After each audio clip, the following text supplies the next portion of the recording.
side. Hello. Happy New Year. Hope you had a wonderful break and got a chance to just kind of relax and refresh and enjoy being in the snow and all of those good things. So everything that you sent me looks awesome. I apologize about how the workshop ended up working out. So hopefully that will work out well for us for next month. But let's see. I noticed you mentioned that your voice was sounding a little bit tired or feeling tired when you were sending the videos. I could definitely hear that a little bit. It almost just sounded more like maybe needing a little bit of maybe a straw exercise to kind of get everything a little bit feeling more relaxed and to help alleviate a little bit of that hoarseness. You can definitely hear a lot of emotion coming through in Burn, which I'll talk about in a second because I loved it so much. But I think that might help with a little bit of kind of the balance and the control side of that to help that feel a little bit more under control and a little bit smoother in the actual application of everything. So next time that happens, if you end up noticing, gosh, my voice does feel really tired, or I can hear that it sounds a little bit raspy and hoarse, maybe try some straw vocalizing and see if that helps. Even with just your speaking voice, a lot of the time that can really make a big difference there and give your muscles a little bit of a reset there. So yeah, nothing sounding alarming or anything to be concerned about, just a little bit of tiredness and fatigue and raspy. So let's see, we already covered a good amount of stuff in the texts and everything. So the warm-up looks really good. On that particular one, you can use a little bit more of an H sound. I know it's hard to hear the actual singing on the demo portion of the beginning, but it's yeah, ha, ha, ha, ha, ha, ha, ha, ha.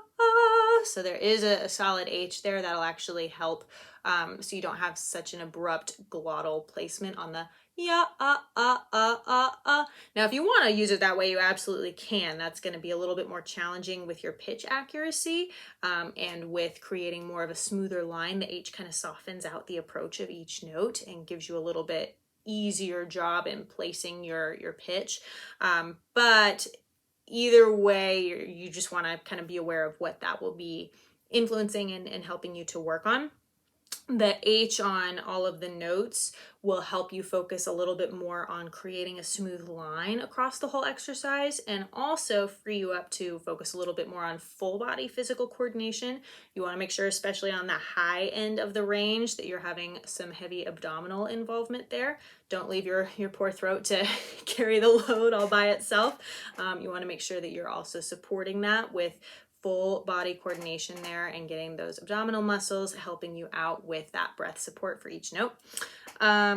Otherwise looks good there. Concone is good to go. I think we are ready to move on from that. So I will send you a melody. Well, let's see. No, actually, I'm not going to send you the melody yet. I will send you a picture. Remembering this time, this is good, it's progress. A picture of number 7 from the book. Now remember, this one's kind of weird because it splits across 2 pages. So you will have the beginning down here and then it will finish up here. So make sure you're just paying attention to where it actually stops and starts when you're doing your labeling. Let me double check here. Okay, yeah, just like I thought. So we are still in the key of C for number 7. We're still focusing on one primary interval at a time as we go through each exercise. This one will be concentrating mostly on fifths, but shouldn't be anything too crazy in the labeling. So I'll send you a picture of that and then I will have you label that and send it back to me for next week. For Burn, again, the emotion that you had in that, very, very, very nice. You can hear it and you can see it. And we've been focusing more on kind of this triple delivery, I guess, right? Where we're communicating the emotion and the expression in the actual voice, on the face, and with the entire body. And I feel like you really leveled that up on this one here, especially even being tired and coming off of a break. Very impressive. So we had a really nice collaborative effort across all 3 of those, I feel like, in that recording.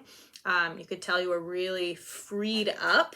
And I don't know if you were doing it all particularly from memory, but I think it was nice to see you do it without us actually being in a live video conference, because you were freed up, I feel like, with your eyes to look more around the room and have more different focal points and more visual interest there, which actually kind of affected what you did with your entire body. So I really liked a lot of the stuff that you did.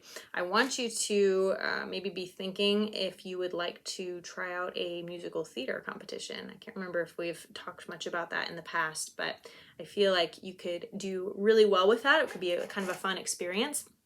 Sorry if you can hear my chair squeaking this whole time. That would be super obnoxious. I need some WD-40. But anyway, back to the competition. So there are different competitions through different organizations and things throughout the year. So this could be maybe a good option for something if we want to be interested in that in the future. So think about it, get back to me on that, but I really like what you did with it for today. Again, not really worried about the vocal tiredness. I think that is nothing alarming, just a day of being tired. So it's kind of up to you. If you would like, we can hang on to it for another week and hear it next time as well when we're in our lesson. If you are ready to move on from that one, we can put that on the review list and move on in lesson time. I'm good either way. I will probably just ask you when I see you in our lesson next week what you want to do as far as that one goes for the day. And let's see. So then the last thing here is our newest song, which we were just reading text for. So on the Valley of Laughter, we were supposed to read text for that for this week. And all that I would like for you to do, I'm going to send you a melody recording so that you have the whole melody. But you'll notice it is definitely a longer song, and while certain phrases and certain melodic ideas and motifs do come back and repeat, the whole song in and of itself, it feels very different from section to section. So what I would like for you to do for this week is to just do a YouTube search for that. And listen to at least a couple of different versions of it that come up in the top of the search results on YouTube, and they're pretty good. So I would listen to a couple of different versions for this week, just so you can start getting familiar with the piece overall, start getting some of those melodies and rhythms in your head. Know that, again, just like our other song, we're not going to approach it quite so much in that true classical sound and style that you'll hear on most of the recordings you'll probably find. Instead, we're going to apply a lot of the space and the placement and the vowels and how we choose to interpret and shape everything. We're going to let the classical style inform that, but we're not going to be really locked into making sure that we are 100% true to that. We're basically just trying to keep expanding what you're able to do as a vocalist and help you to be more of a vocal chameleon. So if you need to do things in a certain style, right, the classical style is actually very prevalent in a lot of other things. Most people just want to go to like opera world, but it's not only used in that style of singing. It's actually in a fair amount of musical theater. The legit style of musical, it's actually called legit, it's kind of funny, which is very different from the belt style of musical theater singing. And you see it a lot in actually a lot of like Disney stuff, especially older Disney. Like if you go back and listen to music from, Sleeping Beauty or Snow White, especially some of those original Disney movies, you're going to hear a lot of that classic style of singing.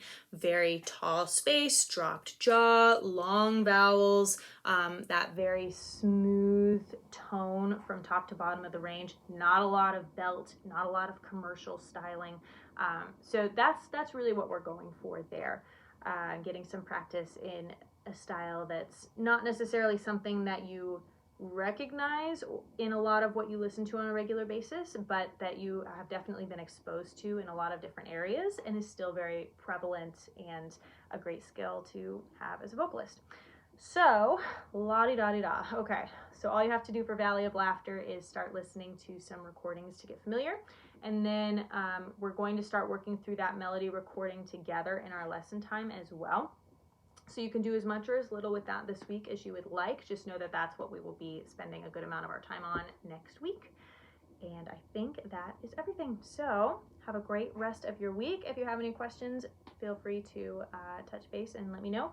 But otherwise, I will send you those recordings and things that I mentioned, and I will see you next week.